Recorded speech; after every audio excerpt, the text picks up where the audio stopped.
Good evening mga kumare! Luto tayo ng laing. Ayan, di ko na pinakita kung paano ko ginisa, pero gisa lang, bawang sibuyas, and then konting baboy. Ayan lang, tapos gata. And then magprito tayo ng Gigi galunggong. There is the galunggong. Pinreserve ko na siya. Pinili ko to last week. Ayan. Magpiprito tayo ng galunggong. Bagay na bagay sa laing. Mainit na yung aking kawali. Wait lang. Hindi ko mabuksan si galunggong. Yan. Prito tayo ng galunggong. Ako, tatalansik si galunggong. Oh, tumatalansik na siya. Matatansik ka na to. Sayang ang ating lotion. Takpan po mga kumari. Wait lang.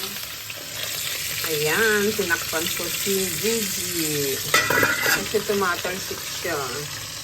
Haluin natin ang ating laing. Bali, pinapakati ko siya mga kumare. Kailangan medyo tuyo para masarap. Although masarap na yung sabaw niya. Siyempre yung ating kakanggata. Wow, sarap. Diba? Okay. Sarap. Ayan. Oh, mapit. Ayan ang ating laing.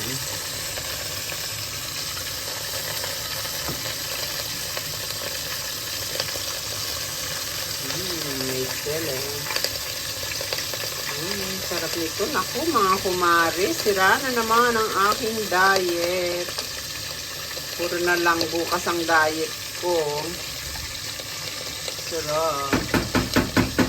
Ayan. Yung ating Gigi. Ayan. Ayan mga kumare, malapit na.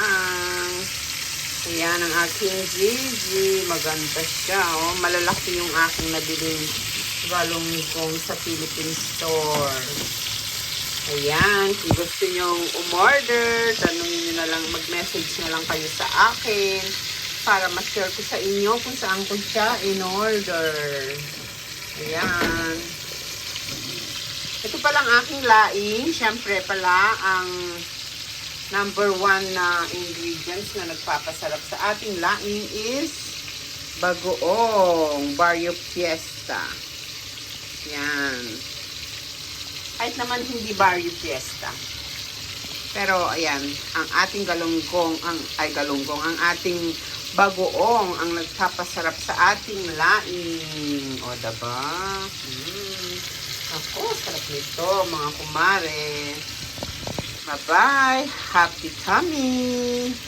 Oh, sarap. Ang ating galunggong, ang lalaki. Ayan, malalaki siya. Mga isa't kalahati or 1/4. Isang dangkal. Pag malaki ang kamay mo. Pag maliit, 2 dangkal. Oh, ayan. Happy eating. Oh.